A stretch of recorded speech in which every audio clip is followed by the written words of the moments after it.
warahmatullahi wabarakatuh. Halo, nama saya Anissa Sanakbari. Saya mahasiswi jurusan Kimia Universitas Jenderal Ahmad Yani. Video kali ini saya akan menjelaskan tentang spektrofotometer UV.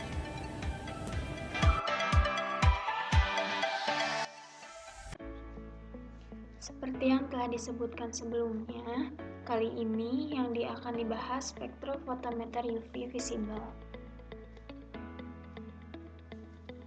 Spektrofotometer sesuai dengan namanya adalah alat yang terdiri dari spektrofotometer dan fotometer. Spektrofotometer ialah menghasilkan sinar dari spektrum dan panjang gelombang tertentu, sedangkan fotometer adalah alat pengukur intensitas cahaya yang ditransmisikan atau yang diabsorpsi. Spektrofotometer UV atau visible mengukur serapan cahaya di daerah ultraviolet 200-400 nanometer dan sinar tampak pada panjang gelombang 400-800 nanometer oleh suatu senyawa. Di gambar di samping merupakan salah satu contoh spektrofotometer UV visible tipe UV strip 160A merek Shimadzu. Sinar UV. Sinar UV digunakan untuk mengukur sampel yang terbaca dengan panjang gelombang di bawah 400 nanometer. Sedangkan visible light untuk mengukur sampel dengan panjang gelombang 400-700 nanometer.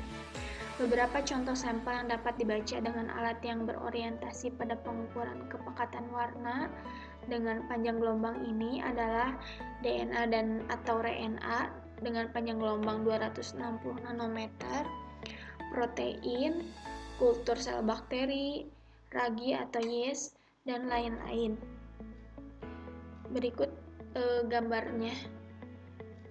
Lalu untuk penyerapan sinar UV dan sinar tampak oleh molekul akan melalui 3 proses, yaitu penyerapan oleh transisi elektron ikatan dan elektron anti-ikatan, lalu penyerapan oleh transisi elektron D dan F dari molekul kompleks, dan terakhir penyerapan oleh perpindahan muatan. Prinsip kerja spektrofotometer UV visible dari lampu.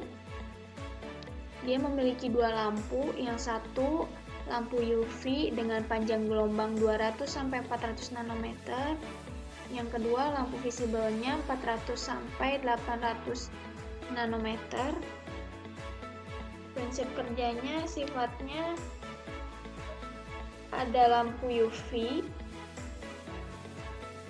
memancarkan sifat polikromatis. Selanjutnya ada celah untuk melewatkan cahaya. Berikutnya ada prisma yang berguna untuk memecahkan cahaya. Dan berikutnya ada celah yang bergerak.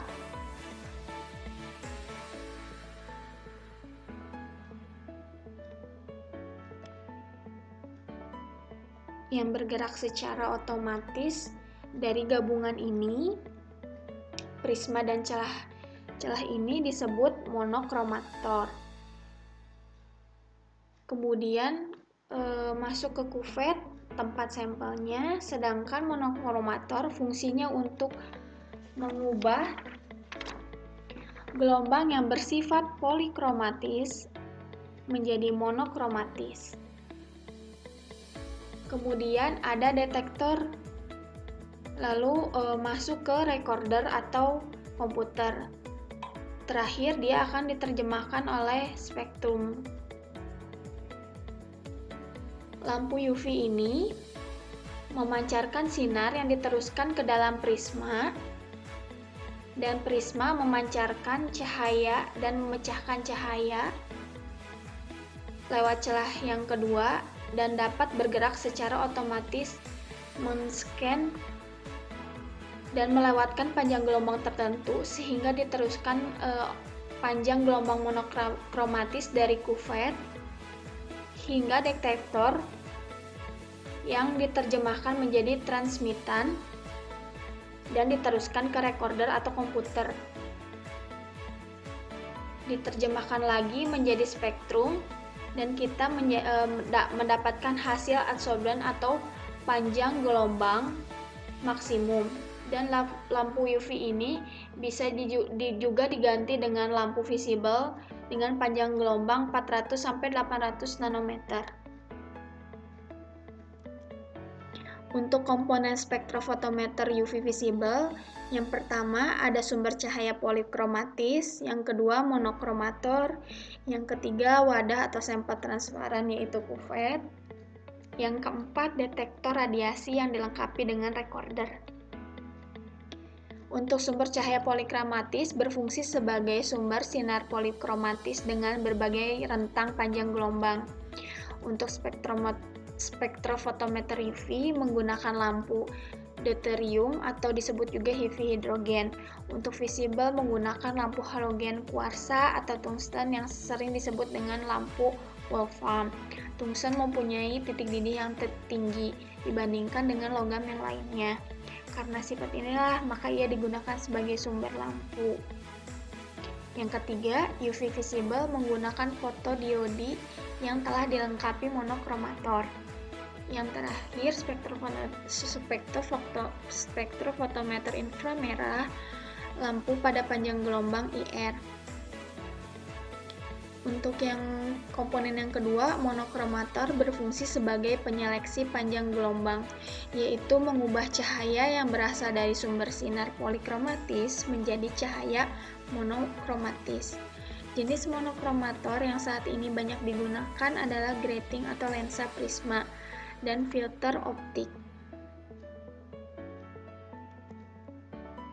Untuk yang ketiga, komponennya wadah sampel transparan atau kuvet.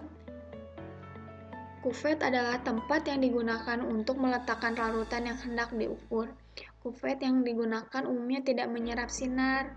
Pada pengukuran daerah sinar tampak atau visible, kuvet kaca dapat digunakan, tapi untuk daerah UV kita harus menggunakan kuvet kuarsa karena gelas tidak tembus cahaya pada daerah ini.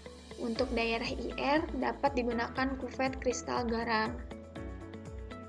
Untuk komponen yang keempat, detektor berfungsi untuk mengubah energi sinar yang diteruskan oleh sampel menjadi besaran listrik yang terukur. Detektor yang ideal harus memiliki kepekaan yang tinggi, perbandingan sinyal atau noise yang tinggi, dan sifat tanggap yang stabil pada daerah panjang gelombang pengamatan. Berikut ada contoh jurnal yang akan kita bahas kali ini. Nama jurnalnya, judulnya, lalu kelompok penulis jurnalnya dalam ini berikut.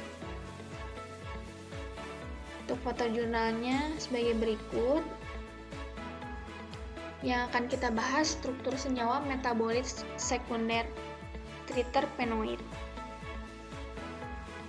Berikut dari jurnal ada contoh spektrum UV-nya. Di sini senyawa isolasi berbentuk serbuk putih dengan titik leleh 220-221. Serapan UV-nya pada lambang maksimum metil hidroksidanya pada panjang gelombang 206,4 nanometer yang menunjukkan transisi elektron dari ikatan rangkap yang tidak berkonjugasi. Di sini tidak ada gelombang. Maksudnya dari gambar ini terlihat dia hanya memiliki satu puncak, sehingga kita bisa menyebutkannya tidak berkonjugasi. Berikut daftar pustakanya. Sekian, terima kasih untuk video kali ini. Terima kasih telah menyimak.